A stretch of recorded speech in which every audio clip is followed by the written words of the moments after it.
In today's video, we're looking at how to package your services within Back on Stage to make things a lot easier for you on the admin side as you're setting up and administering your bookings, and hopefully will allow you to sell even more of your services to your clients.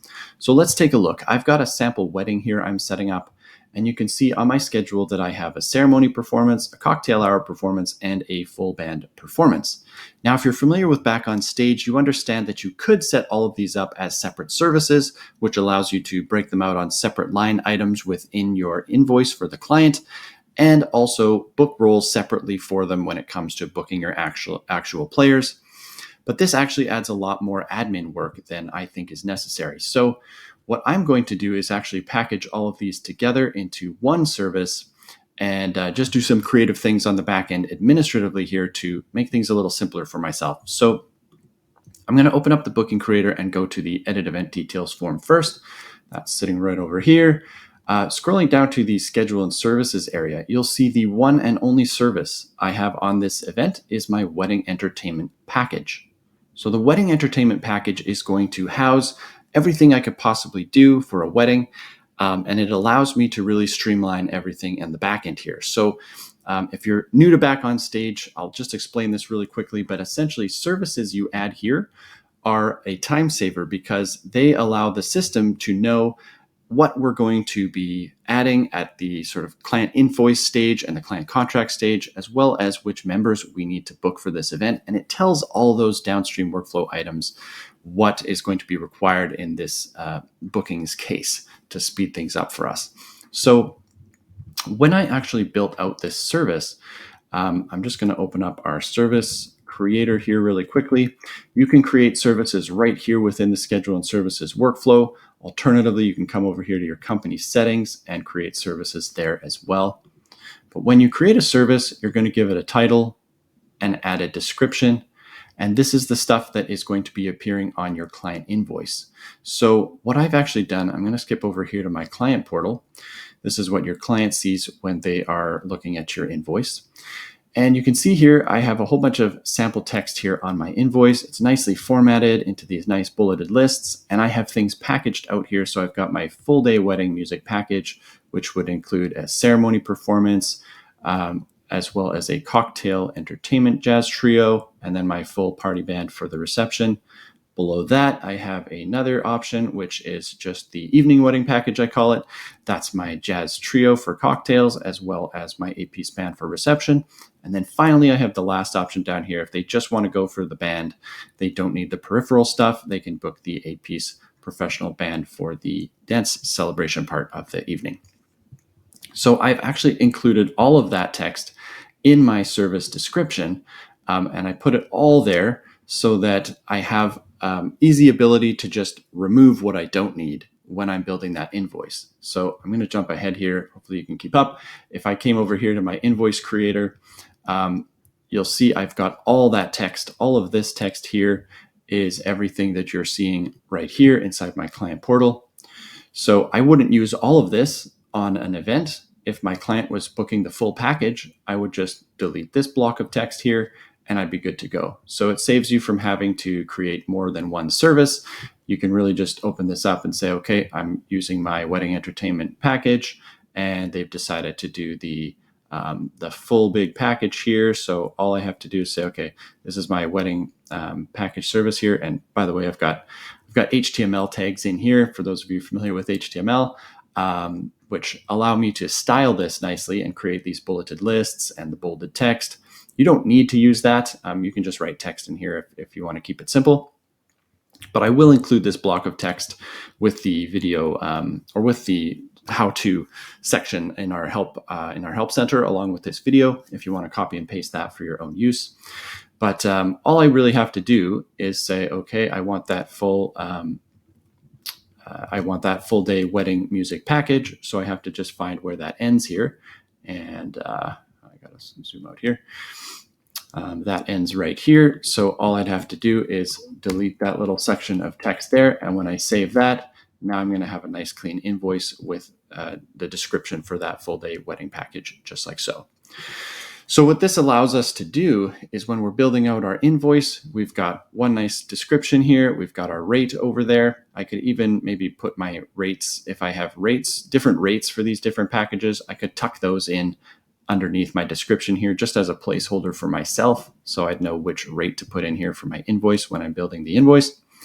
But what this means is that down the line, if a customer comes back to me and says, oh, actually, here's a scenario that happens quite frequently. You'll get a booking for a wedding, let's say, that's pretty far out. It's a year away. They're not sure of their budget yet. So they're like, you know what? We really like your band. We want to book your 5-piece band. No horn section, just the rhythm section and a singer. We're going to go ahead and book that.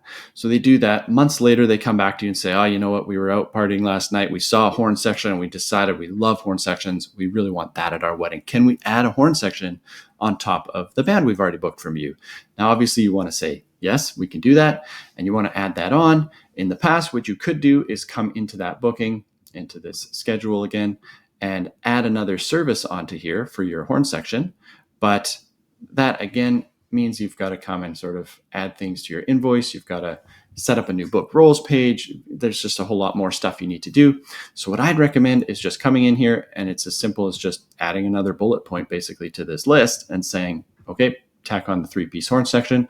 Then you're just going to adjust the rate a little bit and you're done. You've finished off your client invoice component of that and you're ready to go there. And then you just have to book a few more musicians for that. So it saves you having to kind of set up a whole new service here and go through all those extra steps. Okay, so that's sort of the client side and the benefits of service packaging so that you can flexibly put things together. The other real benefit to having your services set up like this on a client invoice, as opposed to breaking these all out and having this be a line item and that be a line item and this be a line item, that's very overwhelming for a customer. Imagine this, picture this scenario. You're trying to book a band for your wedding, and they send you this package of the 55 different services they offer, right? They've got a 5-piece band and a 7-piece band and a 9-piece band, and they've got 3 different singer options to choose from, and they can do this song list or that song list, and they've got cocktail trio and cocktail duo and a ceremony option and a harp for ceremony. They've got uplighting, they've got stage lighting. You get the idea. Like if they just do everything and they throw this at you, it's a lot to choose from. It's a lot of decision points, and people are already making way too many decisions when they're planning an event. They don't have time to even process that. And what ends up happening a lot of the time is it's just paralysis by analysis. They're kind of overwhelmed and they'll say, you know what, it's good. We love that you got all that stuff, but we'll just take the band. Thank you very much. Because they just can't decide. But if you just give them 3 choices, there's something magical about the number of 3. I don't know what it is, but I really love the number 3. This system that I've set up has just 3 packages on it, right? It's got my really big package that I would love if people bought, but it's expensive. Most people might not have the budget for that. I've got sort of a mid-tier package, which boils in a couple really nice services at probably a lower price. And then I've got my bottom of the line package, which is just the band and no peripherals. With this kind of a choice, they've only got 3 things to choose from, and it's a lot easier for them to make a choice. It's also harder for them to kind of get nitpicky on you and be like, well, we'd like this package, but the MC, like if you broke all of that out on your invoice, they'd see that the MC is costing $500, and maybe they'd be like, let's cut that out. And let's cut out the, I don't know what else, sound production. Could we get a smaller sound system and reduce that rate? It allows them to get so nitpicky into your pricing that it's just going to be cumbersome for you. Not everybody will do that, obviously, but there are some real type A people that like to pick at things. So it prevents that sort of stuff and just makes things easier for you in that relationship. So let's get on to booking your actual musicians. So now that we've set up a package service, one more thing I'll note here. When you're setting up your service, so you'd create a generic title like wedding entertainment package like I've done. You'd paste those 3 different blocks of text into there like I've done. You'd give it some random price. You're probably going to change that on every invoice anyway, so it doesn't really matter. The last step is you want to check this little box right down here. And I just need to fill those out before it'll let me do that. So you're going to select that you want to hire roles for this service, but you can actually leave this section blank And I'll show you why in a second. We're just going to worry about that on the book rolls page. So I'm going to close out of there. We've got our wedding package set on there. I'm just going to replace my load-in time here. And we've set up our schedule. Down here, I've set up custom schedule fields to be able to house my different performances.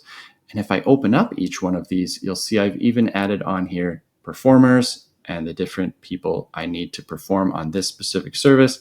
I open up my cocktail hour, you'll see I'm using guitar, bass, drums, and tenor sax. And then for my full band performance, we've got everybody listed out there.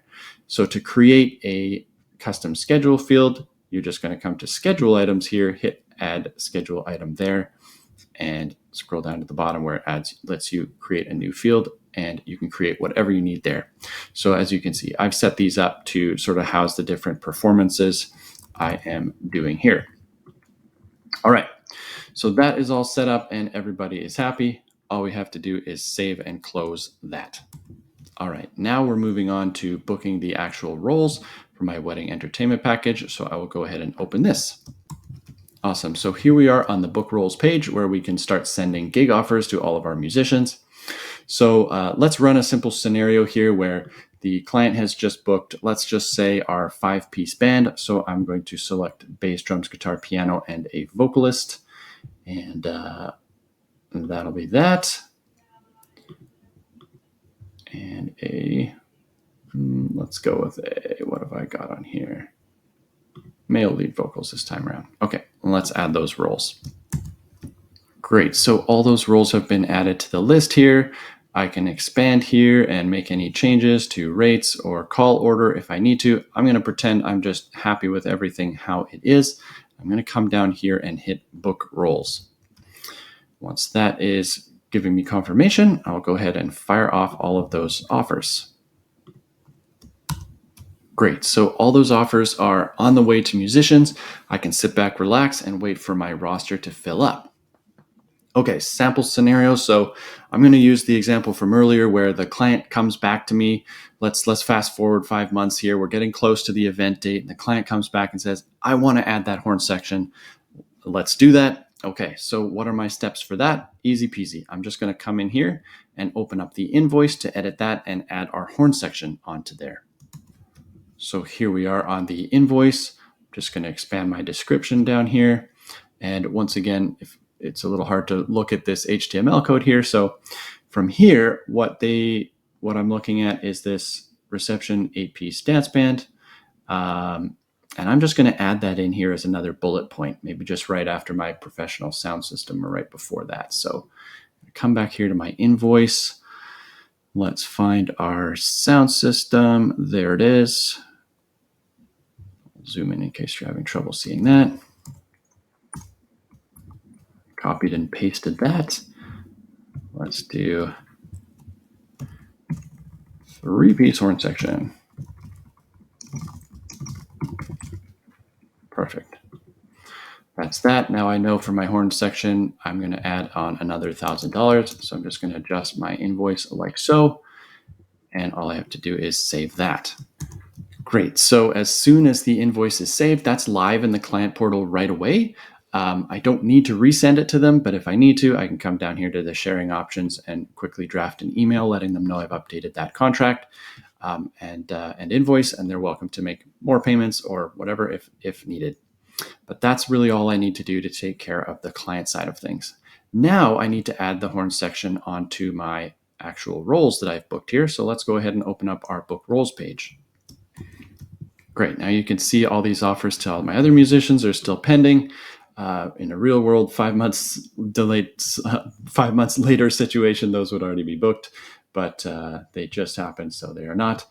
So let's add a trumpet and a tenor saxophone, and I like bari sax, so we're going to throw that in there and add those. Awesome, there we go. I'm going to pretend I'm just happy with those call lists the way they are as well. Don't need to modify those. So at this point, all I need to do is hit that book roles button. And yes, confirm those offers, and off they go.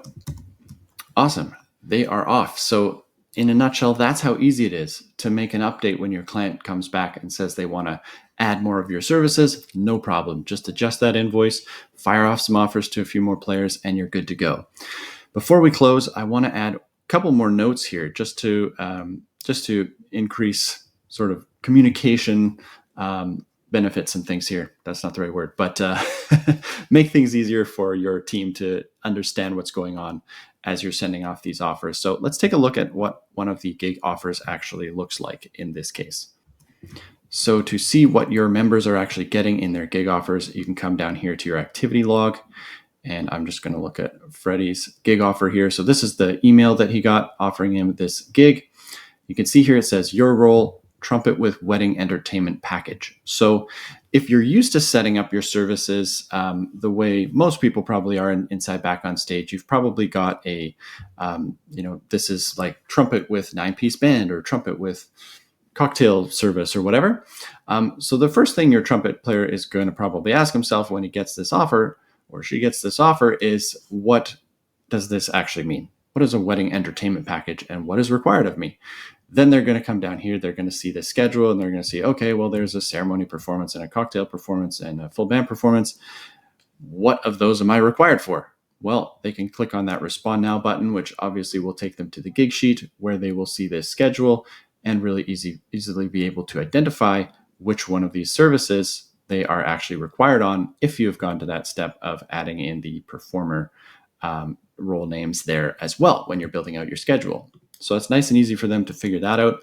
One thing I would add, though, probably is a little maybe disclaimer in brackets after this where it says your role. You could say trumpet with wedding entertainment package, and then in brackets say something like, please consult the schedule on the gig sheet for your exact role requirements, or whatever it is you need to make that really clear to people that they may be required at different times of the day.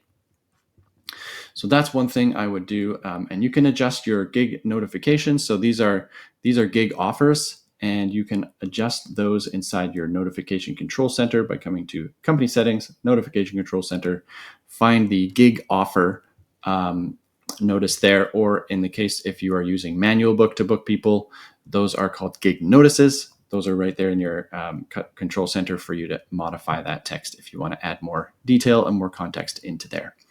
Last thing I want to note is back here on our, close it there, back here on our actual schedule. So I'm going to open up the schedule for this event again. And I want to show you one last quick thing here. You'll notice from before when we were looking here that this service is grayed out. I have actually hit this little button right here that says hide. And what that does is it removes this schedule from the visibility on the schedules that we've set up. So if I come over to the gig sheet again, you'll see here's my schedule.